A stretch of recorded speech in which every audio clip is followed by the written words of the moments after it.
glass, a filthy spoon, an attitude from a waiter, and pretty soon you've had a bad meal there, because you don't think of the food's quality, you think of the experience, you know? So even if you get good plots, I mean, I wouldn't think of you guys as hungry for plots. No. But one of the ways you get a great plot is to offer a $500 scholarship or prize, and then every submission, it becomes your property, or not really your property, but you get, I don't know how to do it, we'll leave them, Would you be interested in trying to write a script, write a story? I don't know. I have a couple of ideas. But, you know, like that little paper you gave me, which is supposed to reassure me, you know, that piece of paper, it made me think a lot about what was in it. And after a couple of days, I thought that I have trouble with giving up control to other Let me just people say one thing in general. about that piece of paper.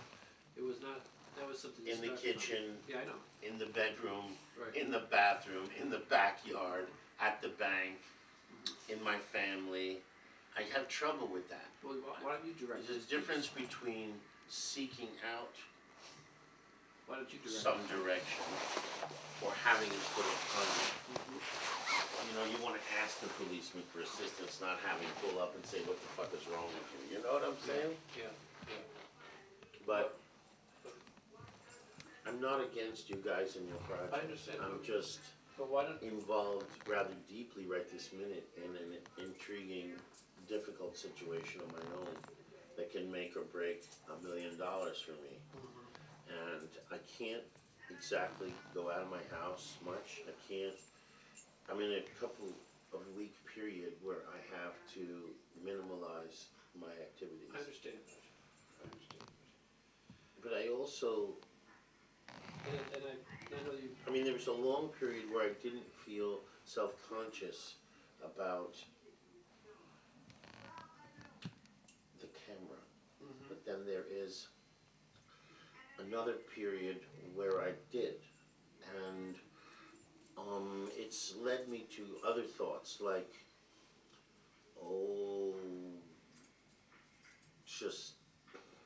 I mean, there's people, I was talking to somebody about it and they said they love to have, they like to take a video into the bedroom. right. And I said, oh my God, that must, you know, I imagined it and it was petrifying. And, you know, I don't know what the hell they do with those films, but, probably what this guy does with this one.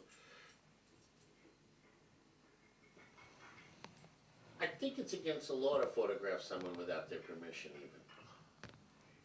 I mean, it should be if it isn't, because it's really a fucking imposition. It's really something, you know, you guys show up, I might be glad to see you, but the next time I see you, I'm gonna say, check the fucking camera at the door. Because it's a thing where I don't want to, it's like every time you see someone, they rip your pants off. Right. Or they want to check your ass to see whether you got some little poops on it. Or, you know, it's like, hey, I'm not ready for this. I don't want to do this right now kind of thing. You know?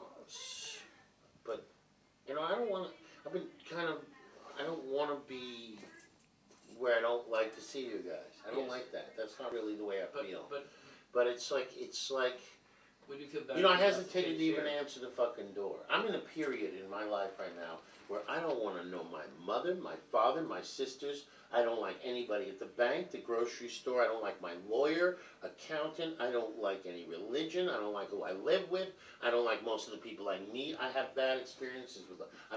I'm at a point in my life where I completely reject everything that's ever happened to me almost. Except, like, a shrink said to me, well, can you name something you do like?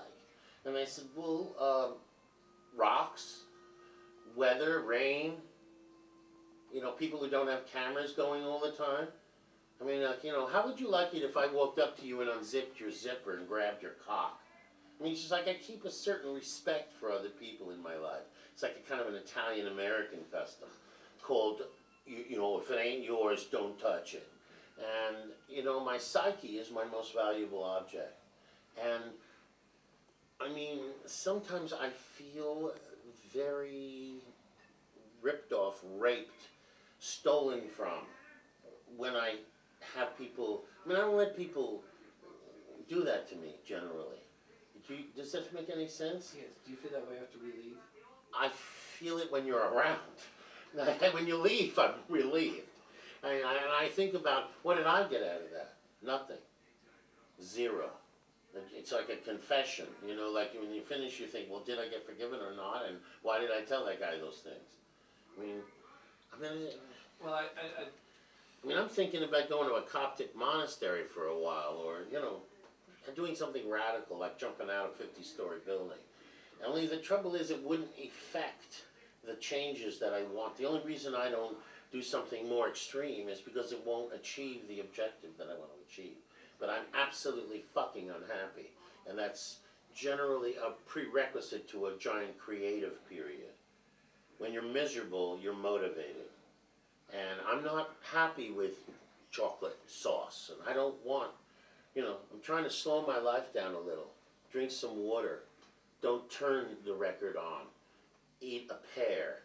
Just try to get very simple about things, because I gotta find something that I enjoy. Because joy is not coming out of my life right now. And I'm addicted to joy. And I, in the last 3 years, have produced a tremendous amount of joy for people. But I've almost been annihilated because of it. You know, I have to have the time to sit down and write a letter to someone who's broken my heart. And, you know, I enjoy putting truth on paper. I enjoy it. Other people don't enjoy getting it. And they think I'm an arrogant prick when I say, you got the money, and I won because I loved you and lost money. And, you know, this is the essence of a letter I wrote yesterday to someone. And, you know, whether she'll understand it or not is another idea. If she'd understand it, I wouldn't have to write the letter in the first place. But, you know, suddenly out of, you know, a broken heart, I realized that I benefited tremendously from my experience, because I trusted someone who screwed me badly. And that is something I needed to do. The act of trusting alone is a monumentally difficult thing for me to do.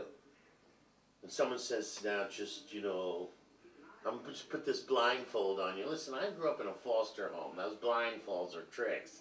And I've been hung outside of fourth-story windows, and I've been tricked all of my life about the most important things. So, you know, with you guys and this little fucking machine you tote around, I don't trust that machine. I trust you. I trust your memory and your psyche, but I don't like that fucking film. I'd like to take that son of a bitch and flush it down the toilet. You should have it taken away from you. It's like a form of weapon that you use. You use it on people, too. The thing is that I don't like that it's not voluntary. There's a difference between rape and making love. You use it. I'd like to see you without it. Why don't you write a book instead of play with that fucking machine? Then you're using something that comes from you out, as opposed to using a machine to sort of nail people to their own personal fucking cross. What happens when, you know, you know, you're there and you're undressing me psychologically further and further and further? Then what? Then what? Exactly what? Then what? What am I left with after you're through? You got something in the camera and I'm bleeding from the psyche. Because you demand with that camera to be brought to reality. I don't want reality. Reality is a painful fucking place for most people. Okay? Do you understand that? How would you like it if I did something that brought you to the edge of jumping out of fucking building? I don't want to speak the truth to anyone. If I spoke the truth to you, you'd end up jumping out the window yourself. Truth's a very lethal thing. It's addictive, it's highly inflammatory, and it is painful. Nobody wants it. Disneyland's built on the don't want a truth. Every bar, every media, it's all to decoy and deflate. If the truth was the main course in our lives, the 60s thing would have prevailed. Truth is not what people want. They want phony mediocrity. Okay? George W. Bush, a phony asshole, someone with no IQ, with an even not very attractive smile. Someone you wouldn't let wait on you in a restaurant. Someone that you wouldn't buy a jacket from. I mean, I don't know. I'm just completely angry and fed up. And if you guys further undress me, I mean, you know, there are people that are crazy. I'm one of them. I don't like being undressed. You know, when my mother calls me for the first time in 3 years, within 3 sentences, I have put the phone on the receiver. Then what did you call me for is the third sentence. Well, I know we don't see eye to eye. And I said, so what do you call me for then? If you know that we don't see eye to eye, why are you on the phone with me? Well, I just want to tell you I love you. I'm so tired of people who say they love you, but act out something quite the opposite. And on and on. And you have a personality trait.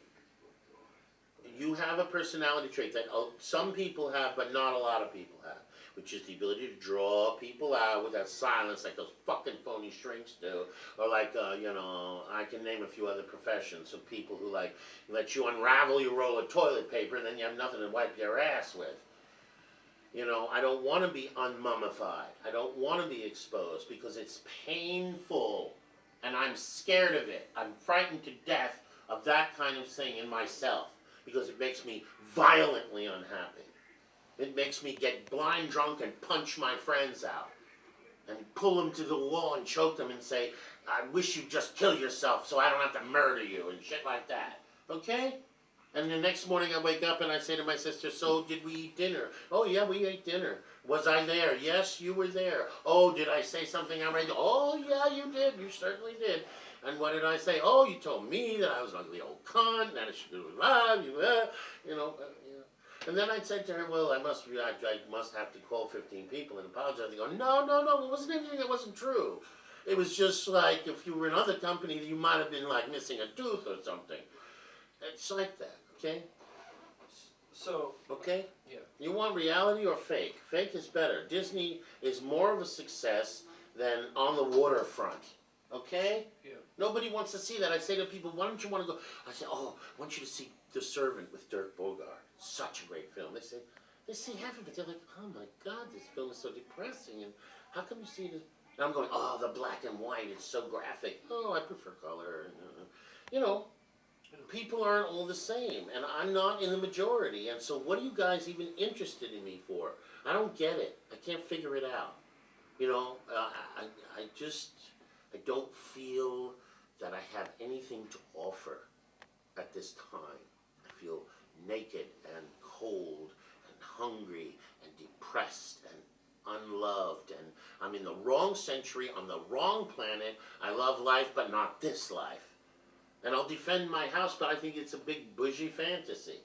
Like somebody came here once and said, oh, I get it, kind of, over-the-top rococo or some shit they said.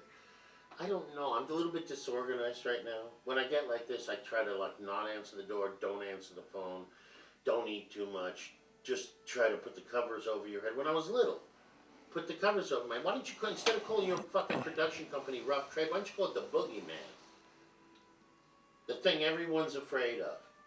The Boogeyman, the man inside the fucking lens. And I've been watching since you've been doing this torture shit to me, and I don't like this, and I think it's extremely rude. I really feel that. I mean, how would you like it? Do you when you go to meet Mother Teresa, do you take a camera in? Been brought out as a body of knowledge. Those people were either crucified, thrown out of town, had to drink the hemlock. Yeah, I understand. I was thinking the other day about Christmas. I was thinking, okay, so actually there's a lot of shit that's a myth, a lie, but not that that guy was born. Okay, he was a criminal. He only lived 30 years, and he's a little Jewish kid who lived in the Middle East in an insignificant life. And yet, somehow, over a 2,000-year period, whether it's a projection or whether it's just a fantasy, this person touched people's lives. It's amazing. I don't know how much of what they said he said that was real, or all I know is he was an alive person. It's just like if you mythologize Gandhi. Like somebody in my group said to me, Buddha is just a figure of what you're supposed to be. And somebody, I said, no, that guy was a real person. He was born as a prince. He never heard the story. And you go to school now, they don't teach you reality, they teach you fantasy. They don't teach about real things. Later, you get out of school, you're still hungry for the real information. Now, who is your audience? That's what I want to know. Who's going to go to this fucking movie you're talking about? Who's going to value the information in it? And nobody I ever met valued anything that I have to say. The realer you get, the less audience you got. Better that you should do Star Wars or 2001 Space Odyssey or some fantasy. Look at the movies that succeed. Home Alone 2. I mean, what, when Disney wanted to join the Screen Actors Guild, they wouldn't let Mary the Fairbanks and the Pickfords, who owned that piece of shit, creative artists, wouldn't let the guy in. They thought, cartoons. Now, look at the power that cartoons has over the past 75 years. They didn't understand what they were dealing with. There's power in there, okay? My niece and my nephew are not interested in foreign languages or anything that you or I have to say or any other culture. They're interested in being on the chat line with their friends. They're interested in eating pre-prepared foods that come pre-packaged that are bright green. They like polyester sheets. They don't want linen. They don't want a Tuscan farmhouse with real linen and figs from the yard. They, just talking about the living arts. People want Dynel nylon wall to wall like it's in the fucking movie theaters. I'm just, in other words, so when you guys go like, oh, let's lift the sheets and uncover reality, like what reality are we uncovering and to who? And to who's going to benefit? I feel like my dick's going to get chopped off.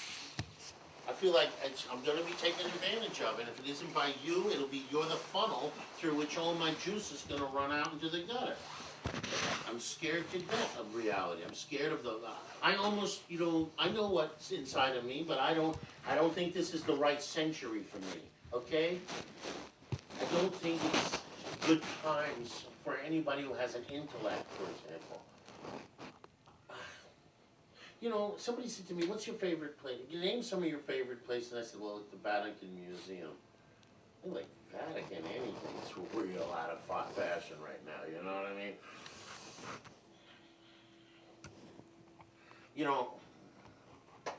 It's just, I'm horrified at the whole world. Nobody's interested in what we have to say.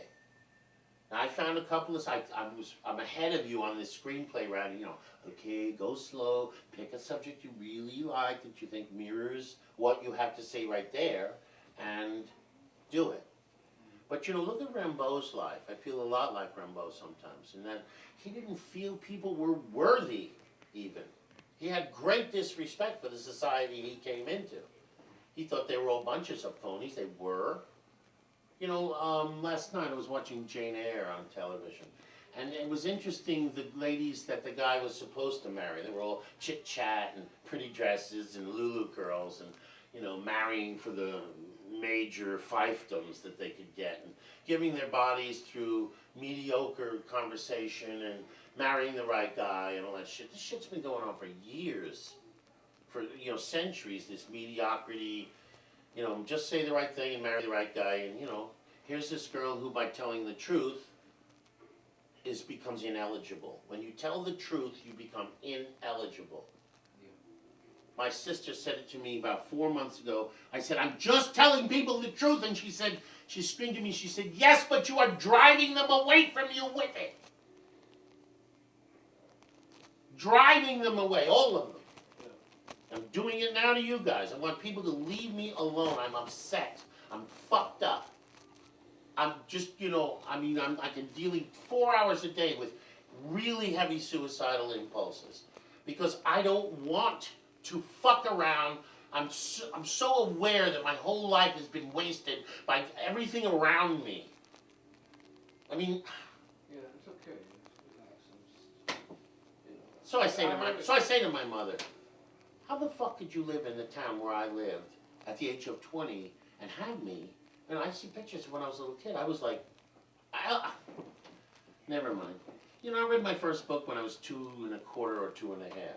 Shit like this. I asked too many questions. I was like talking instantly. I was this little kid. My mother says I couldn't handle you. You were too much for me. And it's taken me 50 fucking years to understand what she's talking about. I can't help that I was born this way. I wish they'd dipped me in lead paint when I was little. Made me like other kids, just happy to get a new Camaro and live in a split-level house in East Hampton. That shit doesn't make me happy. I spent my whole life pursuing these shitty little fucking goals, achieving the money thing, for example. I've already done something where I make more than $500,000 a year. Actually, more than $1 million. And it didn't give me one moment of satisfaction. And every penny of it gets given to her for her kids, and them for their college, and that one because he's buying a house, and this one for clothes, and that one for this and that. I don't get any happiness out of accumulating material things except to control their flow and channel them into more creative uses. So, So, you know, and you guys come along and you okay, driving me crazy. Another person who needs something from me. okay, so let's Don't like let's talk firearms. about- I never saw the gun let's talk until he about- bought one that day. Let- And just that gun, just that 2 or 3 hour exposure to that piece of machinery. Maybe I've had about 10 dreams about guns since then. Yeah. That particular gun. Well, what if we talk about it? What if we Doesn't talk- What was it saying? Look, let me just say a couple of things. What was it saying? Well, here's something that I carefully avoided all of my life. You know, there's a lot of things that happened to me when I was little that I suppressed. When I got into that fat cock bar, there were some memories came out that I did not enjoy. You know, being tied up and blindfolded and thrown in a coal bin for a couple of days, shit like that. The kids were Lord of the Flies where I came from. I don't know where you grew up. But, and most people's families have protected them from shit like that. But all you have to do, when I read Dickens, now you're talking life. You know, with people going, I gotcha. Now you go out, even though you're 6, and pick somebody's pocket, maybe I'll give you a little fucking piece of stale bread. Maybe I'll beat you a little less. You know, that kind of shit. And, what did the gun say? Well, I don't know. You know, I have multiple personalities too, so I have a problem with, I can be clear in rejecting someone and then an hour later be reviewing not feeling that way. It's very hard because different personalities feel different ways. So I always say, Billy wants you to come over here, but Sally will kill you if you come on the property. I mean, it's not exactly arranged that way, but I'm trying to get people to understand how I feel. It's uncertain, and so one person said to me, I don't trust you, and I said, why? And they said, because what you think changes from time to time. And I said, well, that's exactly why you should trust me. Any rigid set of thinking has got cracks in it because of time. You know, as soon as time adds an element, it evolves. I mean, you say boats. Boats go on the sea. Now look over the years. You got the ancient Greek boats. You got the people in Pacific with those kind of boats that just fish, and you got the other kind of. But then you grow them up, and you get the big 3-masted that discovered them in another boat, different kinds of boats, and every kind of. Then you get up to now, and you get the steel boats, and now you're getting into submarines, and so they're all boats, but they're different application to each different time. Same with media. I mean, people are worn out on media. People, you know, what do movies mean to people anymore? People used to go to the movies and change their lives because of what they saw on that screen. When I heard Sgt. Pepper's Lonely Hearts Club Band the first time, I thought, this changes my life. When I heard Aretha Franklin sing, I thought, I am going to get out of the town I was born in, and I am going to leave. I'm going to go out there and have guts, and I'm going to have emotional guts. You know, there's certain people that show you the way. But if you look carefully at all those people, they suffered tremendously for that amount of reality. Most of them didn't make it. I mean, when you study the birth of soul, when you look at any documentary about how, like, black singers evolved, so many people died poor and unappreciated. Now they get out all the records. Oh, Slim Pickens or something. You know, how many of those, very few people made it compared to how many souls perished. This morning I was watching Tea with Mussolini, that movie. Oh God, it's good, so good. And I never ever actually, I've felt a lot for the people in the Holocaust. This morning I'm sitting there for an hour and a half. I'm weeping over the pain, the absolute anguish that was caused. I mean, and if you went out into a restaurant this afternoon with Jerry and company and sit there and, tears running down your face because of what happened only 30, 40 years ago, 50 years ago, and how people can be just taken right out of their houses and herded onto a bus and put in a fucking oven. And not just because they're Jewish, because they have ethics, because they're Catholic professors, because they're homosexuals, because they were a cabaret performer, because they were a hairdresser that was flamboyant, because they were anybody who didn't agree with X, Y, or Z. And, I'm living in a society that thinks it can't happen here. Well, it already has. It's happening now. It already happened here. We took the Nazis over here after World War II. We said, hey, can you work for us? We'll put you in a research project in the desert. You can develop Star Wars for us. You guys are bright. And it's just, it's on and on and on. It's on and on. Anybody who has any real ethics is into ecology now, where we blew this planet. I mean, there's so many real issues that if you want to get real about them, you better hire some people to protect you. Because I wrote a little screenplay about Giuliani 5 years ago, and people read it and said, you can be killed for what you're saying in this. That he is a mobster and that he's come to clean out the low-level mobsters because it's now all digital and white collar. He just wanted to get the fish market, the flower market, the prostitution, and the money sharking. All that's bad image for those. Now they're into movie studios, computer companies. Those people don't let up control, and they put all the old guys who wanted to do it the old way. Put Gotti in jail, put Giuliani, look, he didn't stop, he doesn't really have prostate cancer. That's bullshit. Somebody came to him and said, look, we are going to expose the shit out of you if you continue. That your father went to jail, that your grandfather was a big-time mobster. Who you really are will be exposed if you continue to run against this woman. And I mean, it's just, and you can believe it or not. I believe in conspiracy theories. I know that things aren't just as simple as they are. I know that the government has taken what really happens and diluted it down for people to not worry that aliens have landed or not worry that, they just try to play to the lowest common denominator. That's what's been going on in our civilization for a long time. And even Europe's got the bug now. And because of overpopulation, it seems like that was the smart way to go. Give the fucking chinks and niggers, or whatever they're appealing to, little toys to play with, little Pyrex dishes, and give them a video watch, and they'll be happy. Nobody wants... How many people do you think really play the piano anymore? I mean, we got the culture boiled to a certain point, and then it went... And we went through 50 or 60 years of warfare, non-stop.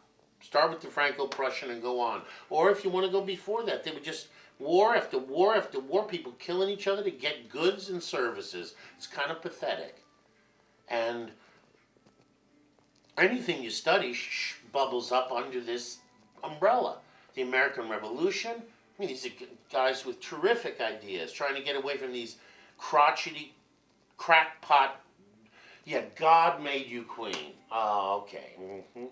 And that's so you can chop people's heads off and take their jewels and their lambs and pigs. It's just like anything you study, you can see the same shit going on. Like I said the other day, it's a war between the haves and the have-nots, and the haves are winning. It's that simple. And I'll be lucky if I can get through my life without either being shot, jumping out a window myself. I'm being tortured by my intellect, okay? And you come along and you want to, like, oh, here's a cow. Gee, we needed milk. But the point is, I'm so frightened of any exposure because if,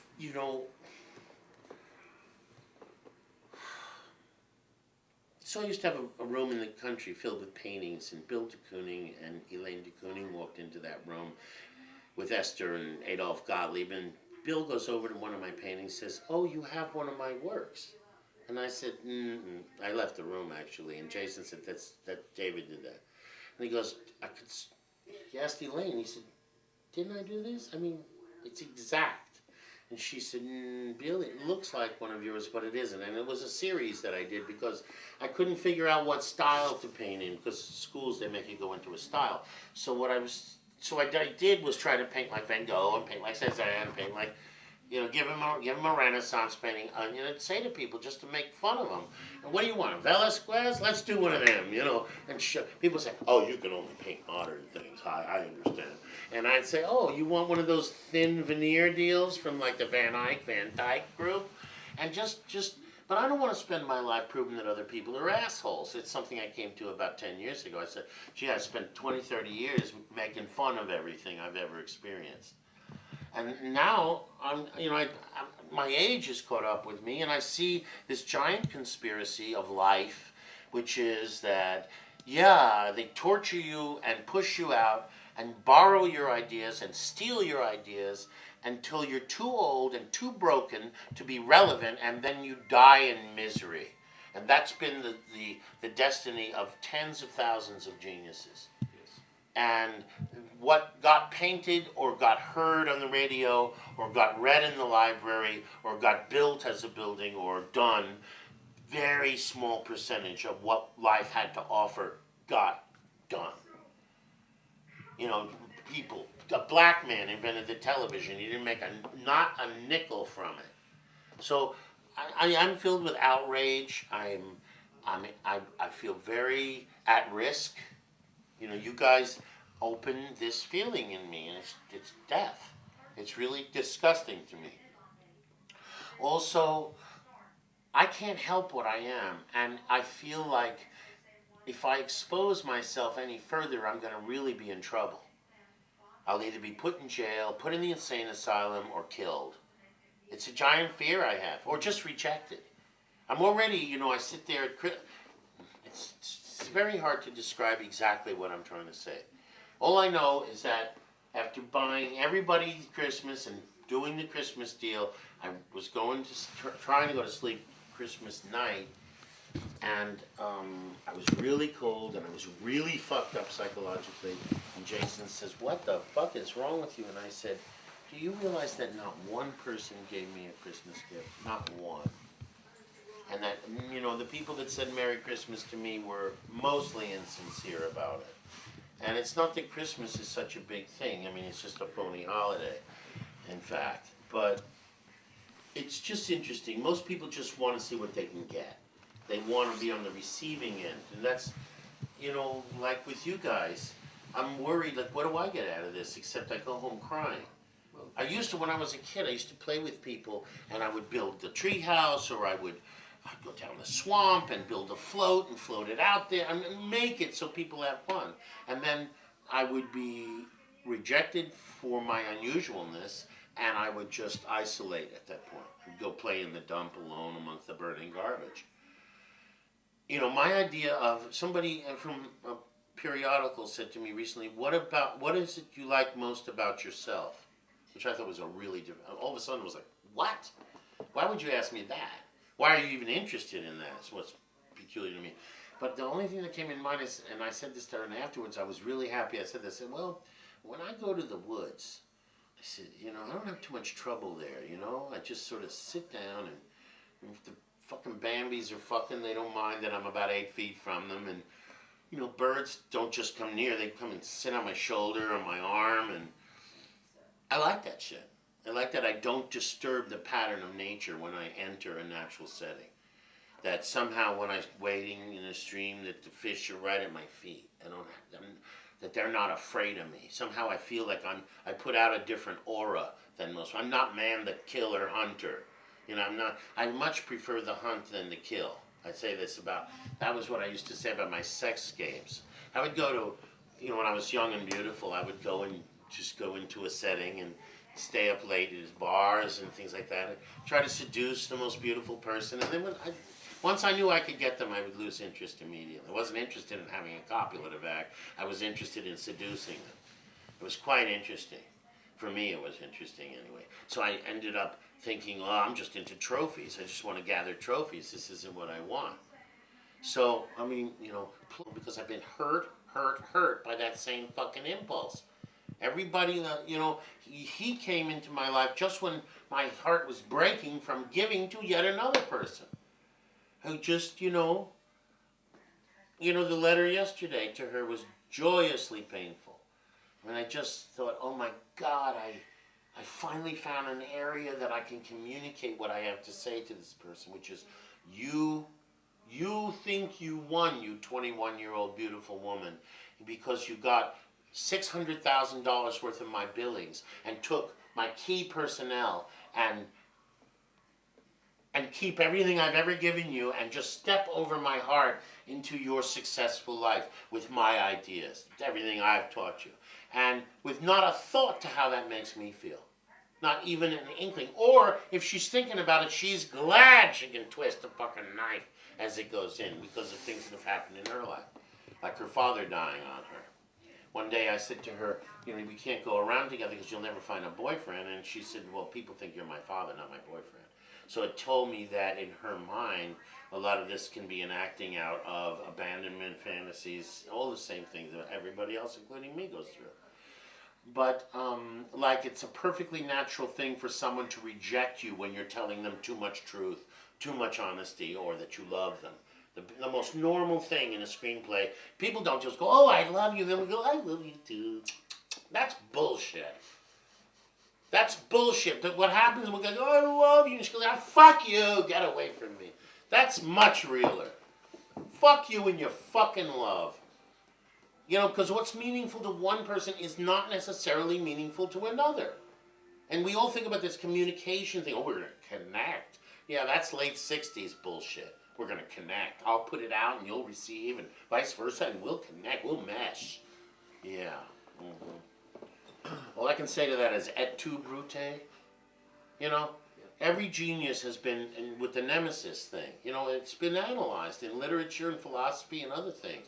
There's always somebody to fuck you up. Always. I mean, it's like unbelievable.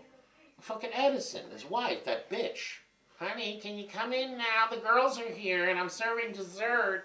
He's fucking inventing motion pictures out in the garage, you know what I mean? I mean, just like, you know.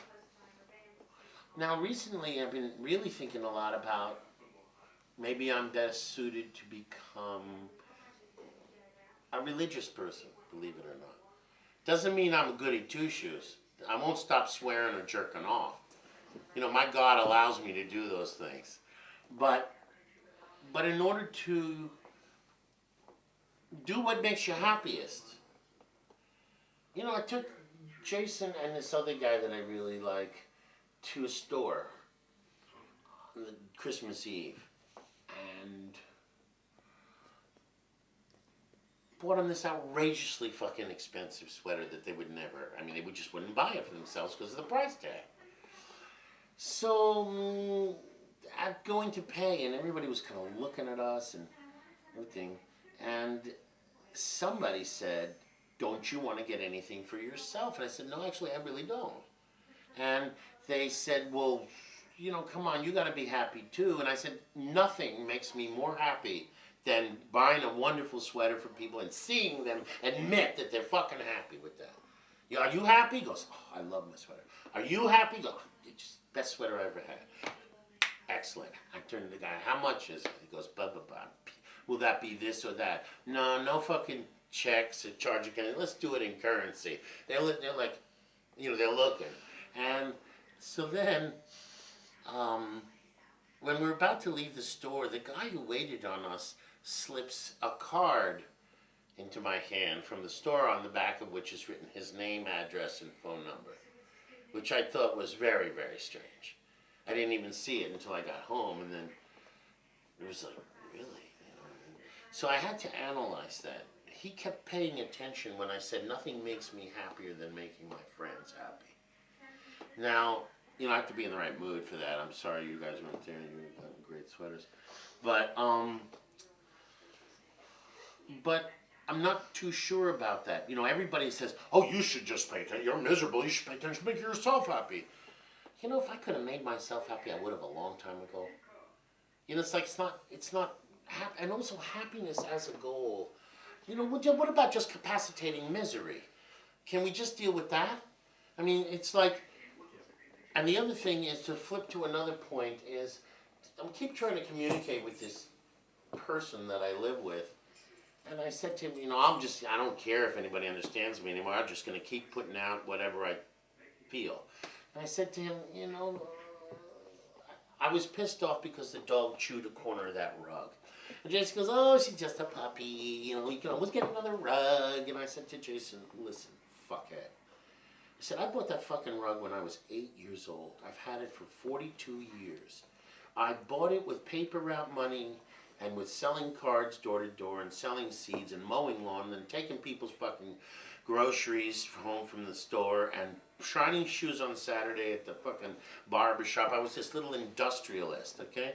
And and you know, he wants to get rid of the books that are in the basement. He says, after all, you haven't even touched those books in 12 years. I said, Jason, don't touch my fucking books, okay? You already got rid of about 20,000 of them, and that was a gigantic mistake. And I said, those books, I said, there's like, you mean like that set of Dickens that's downstairs? He says, yeah, for example. You've got, what, 3 complete sets of Dickens? What do you need that for? I said, well, the set downstairs I bought from that lady that I bought the rug from when I was 8. And I mean, I read every one of those books. Have you ever read Dickens? No, he never read Dickens. And you know that in my relationship with this guy of 31 years, maybe he's read 3 books. He has a really hard time staying awake in any classical music setting. You know, take him to the Philharmonic and it's... You have to go like, shut up, you know. But shopping, oh my God, shopping, boutique after boutique after boutique. He said to me 3 days ago, I'm watching in the middle of the night, I'm insomniac, I'm watching a documentary on these beautiful, beautiful pre-Renaissance churches in Italy, and it just, Bernini's main altar in St. Peter's. I said to him, that is considered to be one of the finest sculptures ever made. Those columns, I mean, just everything about what was going on there had a high spiritual meaning. People broke their lives, their pocketbooks, and it's there, and people could all, you know, focus on it. He was like, this thing? You know, like he's a supreme Protestant, you know, one of them church supper Protestants with the fried chicken dinners and shit like that. So, so I said to him, oh, I would really love to just go to Italy and just go from church to church and look at all these different architectural and frescoes. It's just a wealth of information there. And he said, oh, I can't think of anything more boring. Oh my God. I said, what? What's boring about it? He goes, oh, just church after church. Pretty soon they're all alike and it's just so boring. And I said, well, you go from boutique to boutique and they're all the fuck alike and this doesn't seem to bore your ass. Well, no, because I go, buy a shirt here, get the Donna Karan pants with just a little thing over here.